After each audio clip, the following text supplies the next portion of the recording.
وآخر دعواهم أن الحمد لله رب العالمين۔ اور سب سے بڑے سرتاج محمد الرسول اللہ صلی اللہ علیہ وسلم جیسے کمانڈر اللہ رب العزت نے آج تک پیدا ہی نہیں کیے۔ ابو ہریرہ رضی اللہ تعالی عنہ سے مروی ہے، ان رجلا اتى النبي صلی اللہ علیہ وسلم يتقاضى فاغلظ فهم به اصحابه۔ رسول اللہ صلی اللہ علیہ وسلم کے پاس ایک شخص آیا اور آ کے بہت بری باتیں کرنے لگا اور تقاضا کرنے لگا کہ میرا قرض واپس کیجیے۔ رسول اللہ صلی اللہ علیہ وسلم نے جب یہ پہلو دیکھا آپ خاموش ہو گئے، اور صحابہ کرام جو یہ قصہ دیکھ کے پریشان ہو گئے، کہا رک جاؤ، دعو، اس کو چھوڑ دو، ان لصاحب الحق مقالا، حق والے بات کیا ہی کرتے ہیں، اس نے قرض واپس لینا ہے، کوئی بات نہیں، جو کہتا ہے اس کو کہنے دو۔ اور انس رضی اللہ تعالی عنہ فرماتے ہیں، حلم بردباری کی انتہا، كنت امشی مع رسول اللہ صلی اللہ علیہ وسلم وعلیہ برد نجرانی غلیظ الحاشیہ، میں اللہ کے رسول صلی اللہ علیہ وسلم کے ساتھ چل رہا تھا۔ یہ ہے حقیقی حلم بردباری کی مثالیں۔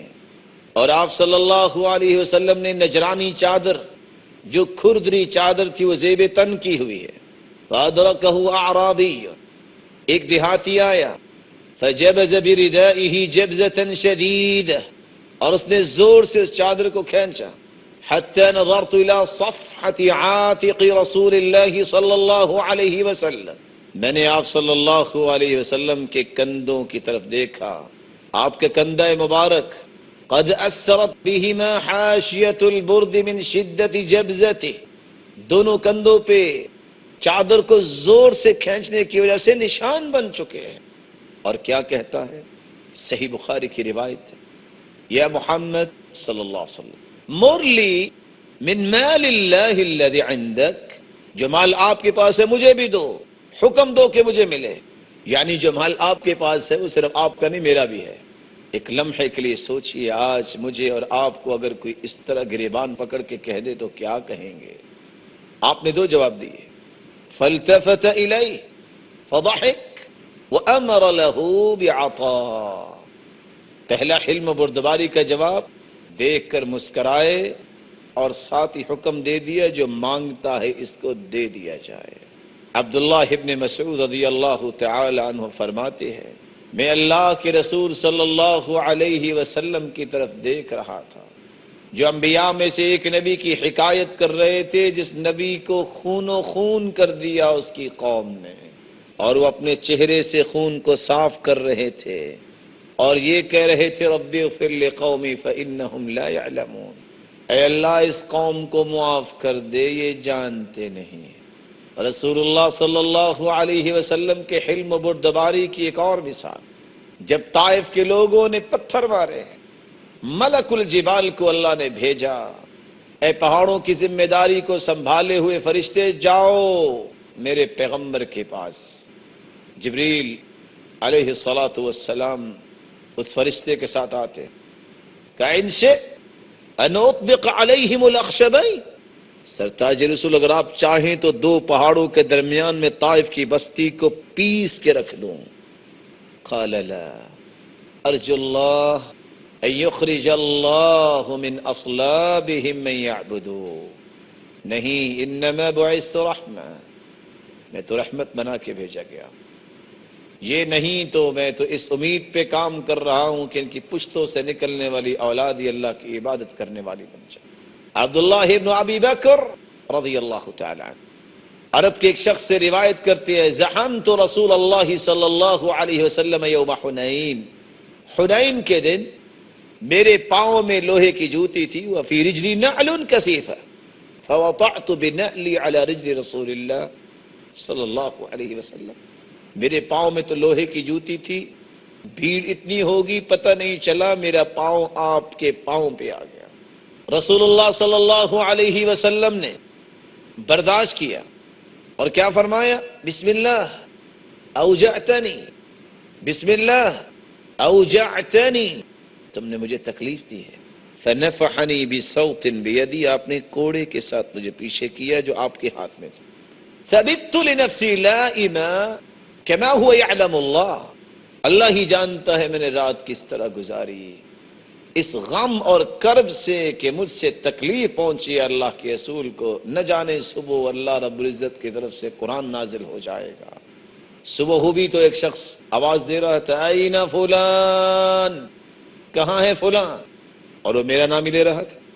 فانطلقت وانا متخوف، میں جا بھی رہا تھا اور سوچ بھی رہا تھا، ڈر بھی رہا تھا. واللہ هذا كان مني بالامس، جو کل مجھ سے غلطی ہوئی ہے لگتا ہے اس بارے میں ہی پوچھا جائے.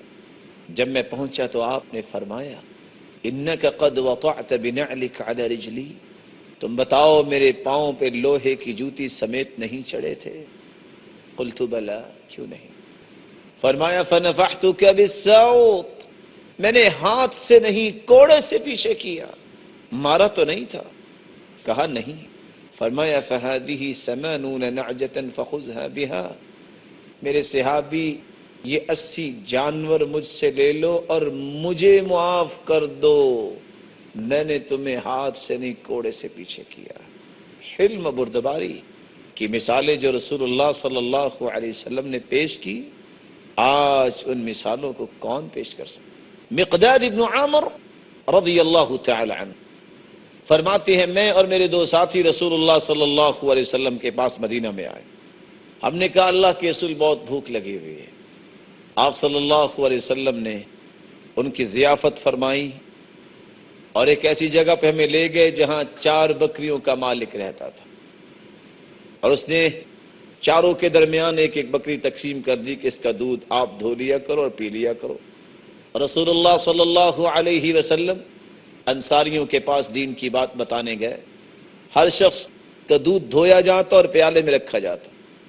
اللہ کے رسول صلی اللہ علیہ وسلم کے لیے دودھ دھویا اور پیالے میں رکھ دیا. آپ کچھ لیٹ ہو گئے. میں نے سوچا کہ کسی نے ان کی خدمت کر ہی دی ہوگی، مجھے بہت بھوک لگی ہے، میں یہ دودھ پی لیتا ہوں. پھر سوچا نہیں، اللہ کے رسول کا حصہ ہے، میں نہیں پیوں گا. پھر بھوک نے تنگ کیا. پھر سوچا کہ آپ صلی اللہ علیہ وسلم لیٹ ہو گئے ہیں، بلا شبہ صحابہ کچھ کھلا کے بھیجیں گے. پھر سوچا کہ اللہ کے رسول کا حصہ میں نے نہیں پیا. تیسری مرتبہ پھر بھوک نے تنگ کیا تو میں نے پیالہ پکڑا اور دودھ پینا شروع کر دیا. فلما تقار فی بطنہ، جب دودھ میرے پیٹ میں پہنچا تو میں کیا بتاؤں مجھ پہ کیا گزری.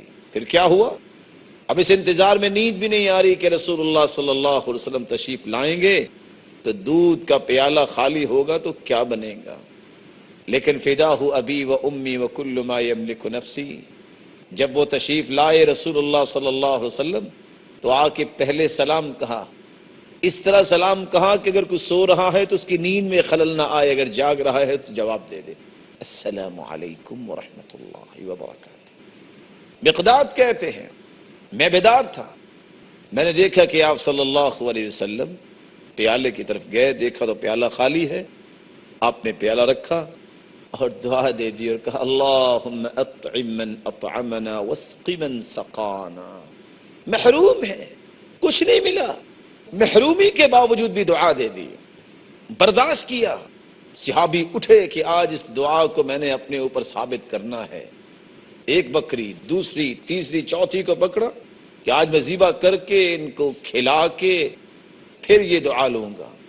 دیکھا تو چاروں کی چاروں بکریاں دوبارہ دودھ دینے کے لیے تیار ہیں.